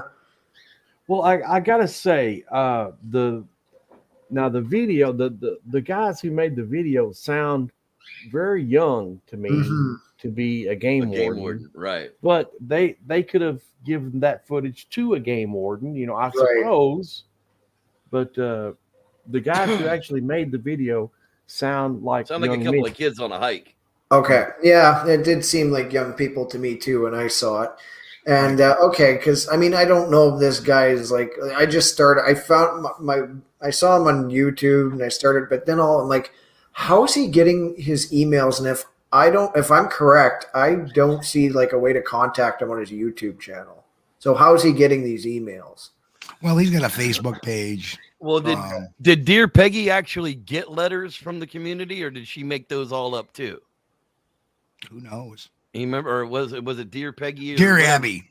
Dear Abby, yes. Yeah, Dear Abby. Peggy, Abby, whatever. I believe actually yes, because people would write into a newspaper to ask a columnist for advice. Way back in the day, back when back the post office was reasonable.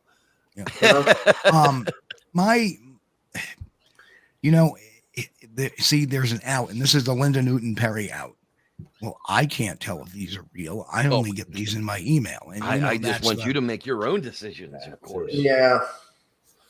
I'm not telling you after I talked to Daniel Perez and Steenberg, I was just like, okay, I'm just not going to follow this guy. He seems to be, I don't know. Like, I wouldn't look for him to be the cutting edge of Bigfoot knowledge. Let's put it that way. And I don't know I think this guy's Canadian too. He is. Yep.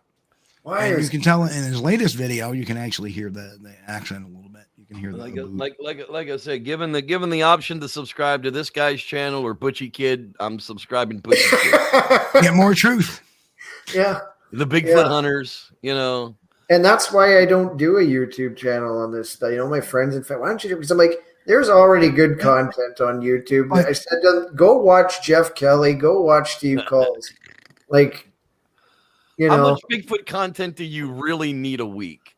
I mean, because there's about 8 or 10, easy to follow shows out there that aren't going to feed you a bunch of crap. Right. How much Bigfoot content do you really need? If you need more than that, you might want to see somebody professionally. And hey, let's give a shout out to our sister stations, the Western New York Bigfoot Investigation Group, Squatch Talk Radio, Bigfoot Okanagan, the Tall Ones channel. There's just so many now. Watchers Lounge podcast. Watchers Lounge podcast. Yes. Absolutely. And I'm a fan of your show. Yeah, we've been. People were like, Jeff's show was one of the. And I'm like, yeah, he's such an asshole, but he's my asshole. Jeff's was the first show that I like, and in my book that I'm trying to write. I found Jeff's show just by. I started watching Jeff's shows while getting chemotherapy treatments because the show was long enough where I could watch it, and Jeff's show was the only one where I didn't fall asleep. Yep.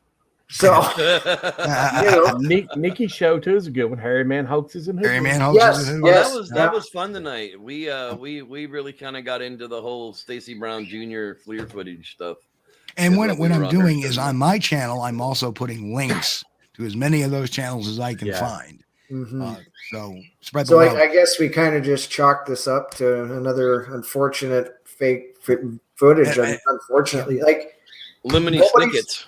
Nobody's gotten really great footage since Patterson, and I can't. It's hard to explain, and it's just like he did it with. I think there has been some. I think there has been some, but it's just not good enough to really. Right. Give it, the stamp of approval. Right. In this case, I think what we're looking at is at best a misidentification. Probably. At worst, an intentional misidentification. Right. Now, whether or not, obviously, Steve Isdahl did not make this video. No. Okay. So somebody sent it to him, or he found it somewhere, and he's using it. Much like the Mark Andrews.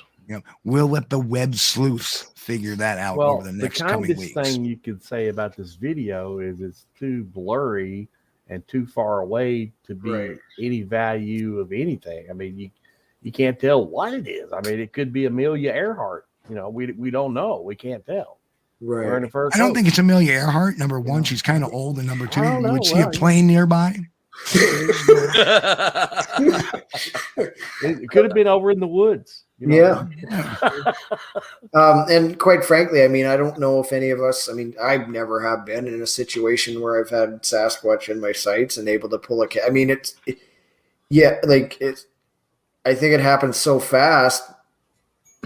And look how fast it happened to Patterson. And, he's fortunate that he was able to grab his camera when he did, or else he probably wouldn't have gotten nothing. I've laid eyes on him 3 times, and none of the 3 are on video because I didn't have a camera 2 of them I didn't even have a camera anywhere near me. The third one was in the Jeep, and the encounter was over before I could get to it. Exactly. So, I mean, I'm looking into maybe buying some GoPros to strap to a backpack when I'm out and about in my thing. I've heard of some researchers, they had this camera set up where it looked like they were walking away from something, but really it's towards it. It's kind of like a reverse kind of trick. I think I'd get into something like that, but Don asked if I looked at his black figure in the bush. I don't know. Careful about black figures in the bush now. I've learned my lesson about those. Gentlemen, I really hate to do it, but I'm being called away. I have got to wrap my time up. Okay, Jeff, we appreciate you coming on. I'm so glad you guys have had me on. I'll come back another night. I promise you. I didn't think it was going to be this quick that I'm getting wrapped, but I'm getting wrapped. So. Well, you were on for an hour and a half out of the 2, so you're right. And it was an hour and a half right before this too. So it's I'm getting them, what you got to do. I'm getting them eyeballs. So I will hand y'all over capable to Cameron. He knows my feelings on it. And I thank you guys all for being here. Check out my show Wednesday nights at 8 p.m. on YouTube. The Squatchers Lounge. Yeah, Facebook.com/S Lounge Podcast. S Lounge Podcast pretty much finds me everywhere. So with that, thanks everybody. May the Squatch be with you. We'll see you on the next show, guys. Have a Merry Christmas. Merry Christmas to everybody for sure. Thanks, guys. Bye-bye. So anyway, a couple of questions and comments. Where it is. Sasquatch Out of the Shadows. Another good channel. Lots of good shows, lots of bad ones. Absolutely. Yeah. We try to tell it like it is. We try to bring forth the best, and you always know where we stand. We're not going to sit there and say, "Oh, well, you better believe in this," and then not. No, that's.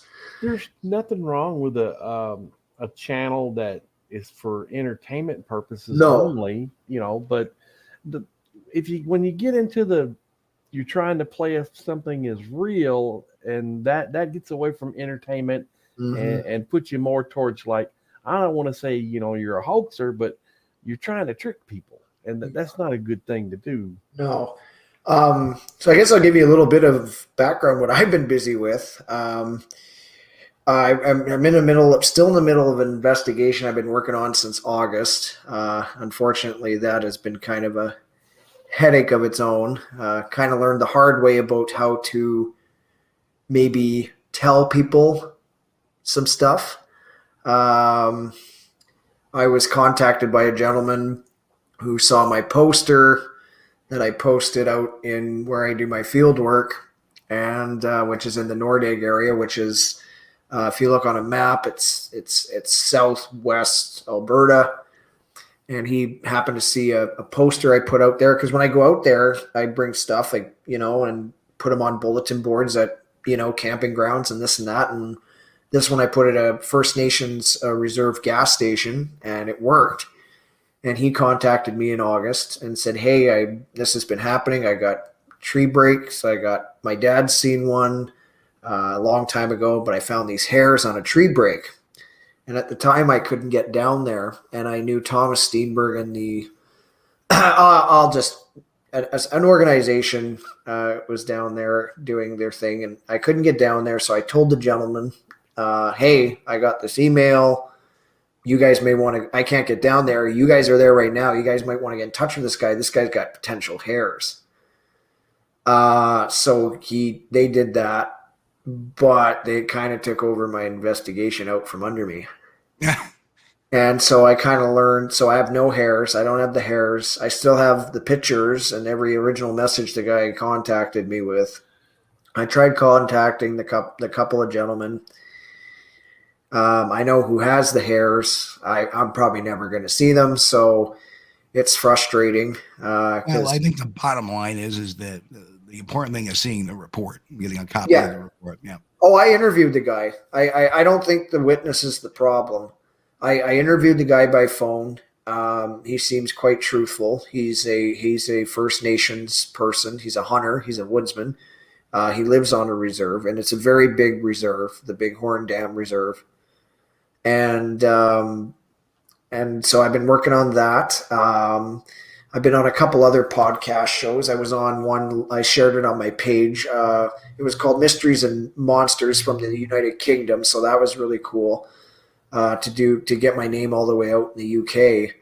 A lot of thanks has to go to Daniel Perez and his newsletter. So I highly recommend signing up for the Bigfoot Times. It's the only Sasquatch, or I guess Bigfoot, newsletter that's done in print. Daniel Perez has been doing it for years and years. It's excellent stuff.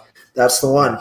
And if it wasn't for Daniel Perez doing that, and so they contacted me, and so that was probably one of the best shows I've done. And it actually brought in, I was telling the host about the Bighorn Dam incident. That's the biggest encounter with Sasquatch in Alberta here in Canada. And well, I'd be darned if a family member from one of the people that was working down there at the time contacted me, said, "Hey, we got a family member that was involved in this." And this was from 1969. Now, unfortunately, the family member involved passed on, but the lady's husband, who I believe it was the brother-in-law, is still alive. So I have a telephone interview with them this week. So it's amazing how one little show and one little newsletter that's in print jogged somebody's memory from, over 40 years ago. It's too bad that now we were trying to, so me and Daniel Perez and Thomas Steenberg were literally trying to put the puzzle pieces together. Now we're not sure if this family member was involved in the main sighting. We don't think so, but we do know there was more than one road. They were working on this huge dam, like this huge water electrical dam.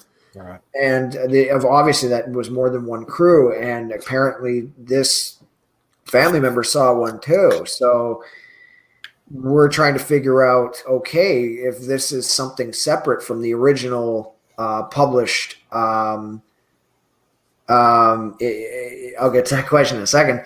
If this was a separate incident, then we have two reports with one of them never being published. So that's really big, and it was somebody that contacted me. So I'm looking. I'll let you know if I do an interview with them, Steve. I'll message you and let you know. Sure. Now, if I did have the hairs, I'd be sending them down to Daniel Perez to get them tested. And Daniel Perez also talked to the witness as well, and he was going to send him some hairs down there, but he never got them. I think the witness got a little scared off by the attention he was getting, and I understand that, and that's too bad. I did not intend for that to happen. So you're new to this relatively. Yeah. So, everything is a learning experience at this point. Yeah. So, I mean, even though I've been doing, mild research and whatever since I was 7 years old, being on stuff like this and being accepted by the big time researchers like yourself and Thomas Steenberg and Daniel Perez, it's still, the reason I couldn't get down to grab the hairs was because my girlfriend's mom was dealing with cancer, and I could not get down there at the time. I'm sorry to hear that. She's clear now. So good. So now I know, and I do have a person that will take me down there whenever. So if something like that happens again. So, I mean, I hope whoever I know who has the hairs, they're going to do what they're going to do. Crossing the border. Do you have anything to claim? No, these actually, the hairs are not in the States. They're still in Alberta. I know where they are. If you take them to the States, to Daniel. Yeah. So that'd be a really fun. I don't think you have to claim. You don't have to claim hair. I don't think. I don't know. Well, I'd have to. If you do, I'm in trouble. Chris, you and me, we need to claim hair. So, but I've been working on that, and then I met another gentleman reached out to me by again hearing me on a podcast with Thomas Steenberg. I believe it was what's the one? He only does it once a month. Geez, it's on my page somewhere. And he messaged me, and this guy is about the same age as me, a little older. He's a wildlife photographer, and we met, and he wants to get on the more serious side of Sasquatch research. So me and him have some plans to go down. He wants to see the Bighorn Dam incident. So I said, yeah, no problem. I can take it down there. And we got some plans for next spring, summer. I haven't been able to get out to the mountains as much as I'd like because I started, doing a real job. And So I haven't been able to. I got to the mountains last time on Thanksgiving and didn't see too much. I looked at some spots and whatever and thought I saw a couple of interesting things, but once I went up and checked them out myself, I just attribute it more to either natural cause or other animals. I haven't had anything major since I found what my potential footprint a couple of years ago. But no, I've still been active. Just haven't been able to do as much field work as I'd like, but we do have some, me and my new friend I met, we got some plans to get some good field work done next summer. And he wants to, this guy, he seems to have his head on straight. He has he has no reason to put Sasquatch with aliens and UFOs. That's the first thing he told me. So that helped me feel good because I was like, okay, good. That's a win. Yeah. So, but he, the equipment he's got for photography is unbelievable. Massive camera scopes that he attaches to. So So I said, okay, so if we become friends and research partners, this is going to come in real handy, and I don't have to go buy any of this stuff. And he's like, nope. So we're hoping to get some field expeditions done next year. So that's what I've been up to. That's what I've been up to. This time of year, it's kind of tough to get that research going on. And well, I think, hang on a second. I just want to double check something. I think your mic is or your speaker's a little too loud. Okay. Yeah, we're getting an echo in there. Sorry about that. Oh, no, that's okay. That happens. Okay. That's okay. You can hear us fine, right? Yeah. Oh, yeah. Oh, okay. Excellent. But with the winter, of course, here in Canada, we got the snow and everything. We're not too sure what they do in the winter. We don't know. I think personally they'd be moving around a bit more. They might be up in higher elevation. I'm not sure what Canadians do in the winter. Well, we stay indoors majority of the time. So, and I say that, us researchers, not a lot of sightings come in the winter. Johnny Diggs in the house made a comment. Steve Isdahl totally talks to his cult like they're children. Nice scenery, though. Yeah, there is some nice scenery. Yeah. But I kind of think, and I've talked to Steenberg and Perez about this, and I said, my theory is, if it's cold weather and it's snowing, us humans aren't going to be as active out in nature either. So you would expect Sasquatch reports in the winter to come down and survive. My thought is you would expect them to have low. You know what us New Yorkers do in the wintertime? We complain. We complain here too. Yeah. It'd be nice to get into my research areas and try and get to find some tracks, especially with the fresh fallen snow. Now we're not sure numbers wise, especially where I go, like in the Nordic area, how many of them there might be at this time of year compared to other seasons. We don't know. So it'd be nice to just get out there again and get into the woods and do some walking around for a couple of days. And so, but where I'm in the middle of a move right now and moving into new, so that isn't going to happen for a while, but I'm hoping within a month to go out there for at least a weekend or whatever and just kind of go to my spots and scout. I told my girlfriend's dad, I said, what I'd like to do is go down some logging roads at this time of year. That's the because I got, yes, and especially with the oil rig workers out here in Alberta working at this time, sometimes Sasquatch can be a little nosy, and he may want to check things out. So if we go down some of the service roads or whatever, heavy forest area, and that's what I would like to do, because I don't know if you ever, and you would probably know this as a tracker yourself, I saw this, what Peter Byrne talked about. He has always found his Sasquatch tracks off to the side of the road, never in the center, always on the side. Very true. So now that I know that, I didn't know that before, and I went back in history, I'm like, oh yeah, like all these Blue Creek, Onion Mountains, all these tracks from the early 60s, mid-60s, they're all on the side. They're never in the middle. And so Peter Byrne was right. Do you know why? Because that's so they can duck into the bush real quick if somebody's coming. 1,000% right. Yeah, because he said it's a strategy. It's a strategy. Exactly, because he was saying when he was a big game hunter, hunting leopards and tigers and stuff, all the tracks were always on the side, never in the center, on a road. So I'm like, okay, so I wrote that down, put it in my blank memory. So now whenever I'm on a trail, a road that I want to take a look at, I'm always walking on the side, never the center. I mean, they'll cross the road and you'll see tracks in the center, I'm sure. But if they're strolling along, they're going to be like, and I'm like, well, that's interesting. He said that because when I found my potential track, it was off to the side too. It was not in the center of where I was. So, so that's what I would like to do. But still been reading lots. I would highly check out the Sasquatch Archives YouTube channel that Todd Prescott, I think it's Todd Prescott. Todd Prescott, yes. Yeah. He's doing a great channel. Yes. Yeah, he's got, I don't know how he's got this stuff. I don't know where I think he's got a collection. Todd is a very cagey one. He comes up with a lot of information and stuff. He's Canadian too. And to me, Todd Prescott is the Bobby Short of this generation. Right. Right. So I've been in contact with him, and I've been sharing. If you go to my own research group, which is Cameron Young's Facebook research group, I've been sharing his content for the 31 days of Squatchmas. So I got a couple of videos to watch tonight to check out. So he's been doing amazing stuff. So that's what I've been up to these past few months. Nice. So, but I really would like to get out and do some field work. And now that I have a new friend that wants to go out and do it, and doesn't mind doing all the driving. He's got a bunch of camera equipment because he's a wildlife photographer for fun. So we got the camera equipment now. We got the drones. We'll see what happens next spring and summer. Sure be. Yeah. That's a good deal. Yeah. Well, thank you for the update, Cameron. And of course, we'll have you on as you get. Yeah, I'd love to. Yeah, for sure.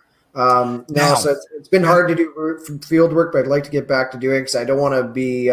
I don't want to start getting coined a computer researcher because that's not what I am. I do like to get out, and I do want to. I want to find the damn thing, you know. I'm not pro kill, but I want to find the damn thing, is the word Renee DeHinden used to use. So, yes, yeah. So now, you asked about this Game Warden video, and people. This is the big. Ready for the drum roll, Chris? As for us, now Cameron is not going to understand this because he hasn't seen the video yet that we showed earlier. Yeah. But as for us, we give it 1.5 out of 5 porcupines. Well, in Canada, you would probably rate it 1 out of a half beavers. Well, now you're very familiar with the juvenile Sasquatch climbing the tree. That was a porcupine. Mm-hmm. Now, we're going to play this one more time. It's only a minute or two, just so people that came in late that missed this video. Yeah. This is our new rating system. Yes, this is the much-needed, new and improved Bigfoot video rating system. Pretty self-explanatory if you ask me. For example, the PG film gets 5 out of 5 porcupines. The Freeman film, not as good, gets 3 out of 5 porcupines. Ooh, and then there's the Memorial Day footage. Only 2.5 out of 5 porcupines. But let us go to this technical rule that if you rare case, happen to actually video a porcupine, you will get 5 out of 5 porcupines because it really is a porcupine. And there you have it.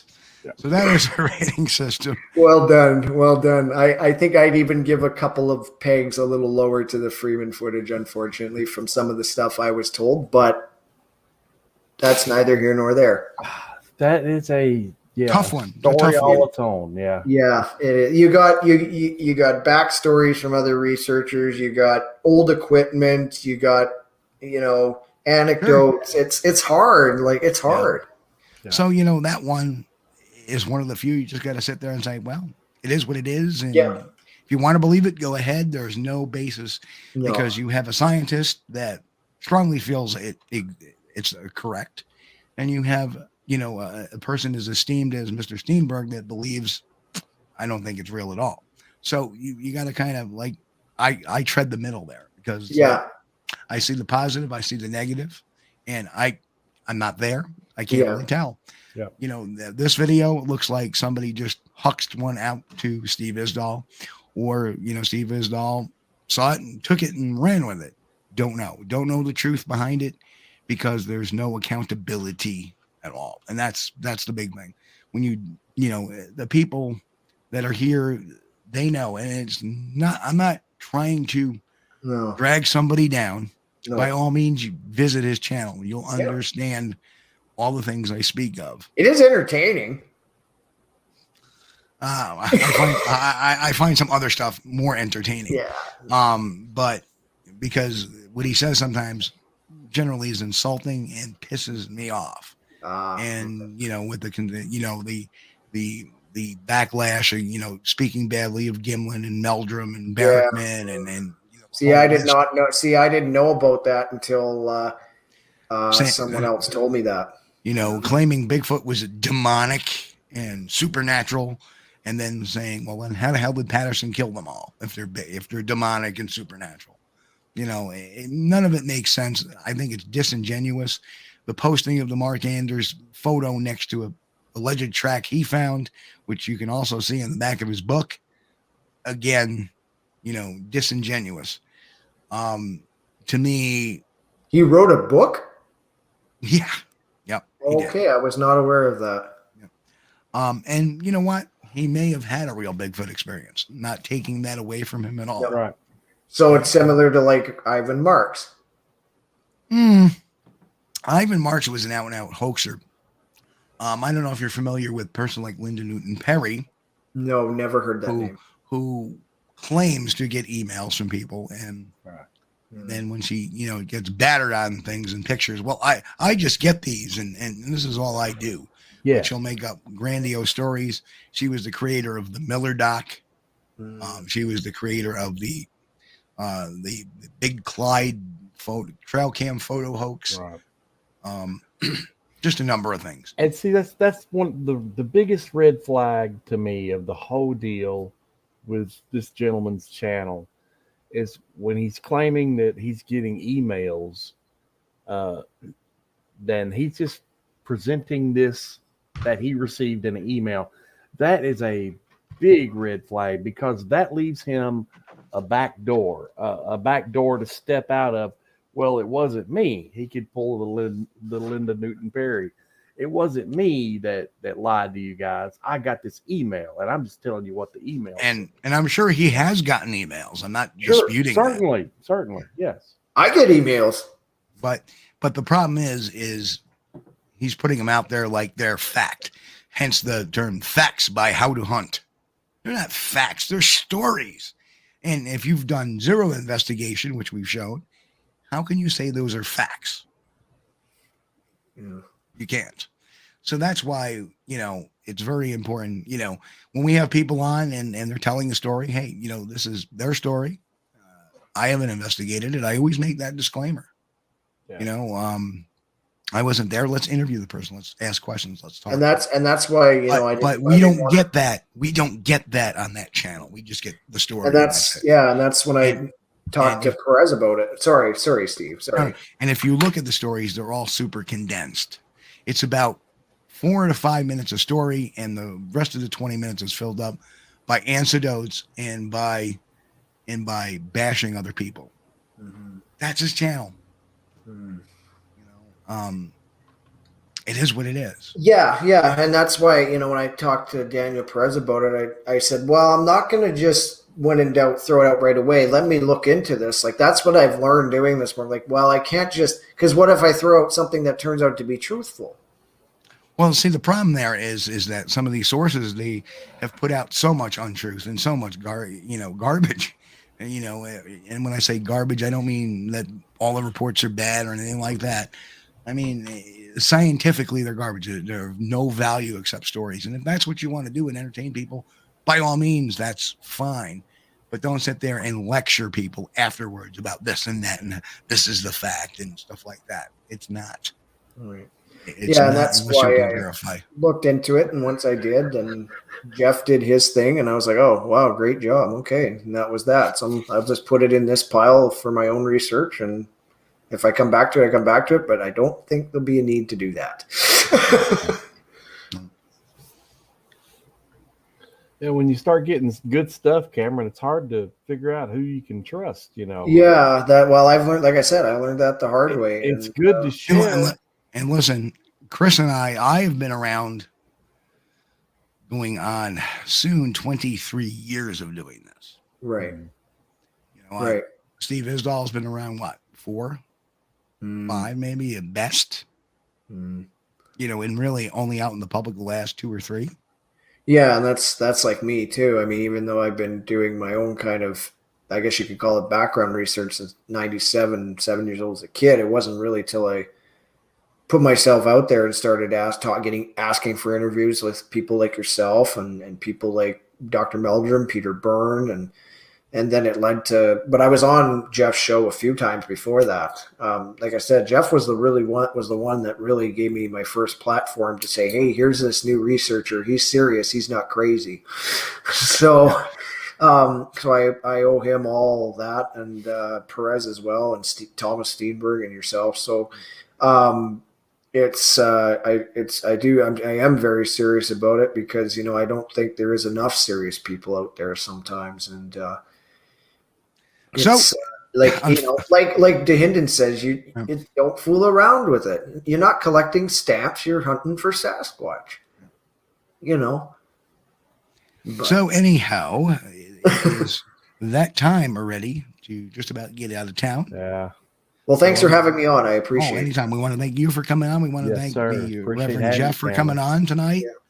I'll rewatch the beginning of this when I tomorrow. So. Yeah. The Reverend Jeff was in rare form tonight. Oh, well then I really got to check it out. He probably got spun up by Hairy Man, Hoodwinks, and Hoaxes. He was on the show previous to that. So, and sometimes it's like, but that's okay. Yeah. But anyway, much love, and people, don't get discouraged. There is good stuff out there. Yeah. Follow the people you trust. Follow the people that bring you the truth. Follow the people that bring you the real facts. Facts, not fiction. Facts are, reality, not fantasy. And of course, science, not science fiction. That's my advice. There are people out there. Yeah, like Thomas Steenberg says, stick to the facts and never deviate from the facts. I think that's one of the best advices that I got. So, amen. We gotta get Tom on again. Yeah, absolutely. Chris, your final words for the night. Well, I want to thank Cameron for coming on with us tonight, and the Jeff Kelly. I guess we already thanked him, but we appreciate you being on, Jeff. If you're out there, all our listeners and all the chat room guys and gals. We so appreciate you, and we really do. And I know you guys are the smartest, sharpest audience out there. Amen. And, we really appreciate you. If you're listening on YouTube or watching the video on YouTube for the first time, consider giving us a like and a subscribe if you enjoy the show. Hit that notification bell. Yeah, ring the bell, man. Ring the bell. We appreciate it, and as well as all of our podcast listeners. Hey guys, we think about you. We appreciate you too.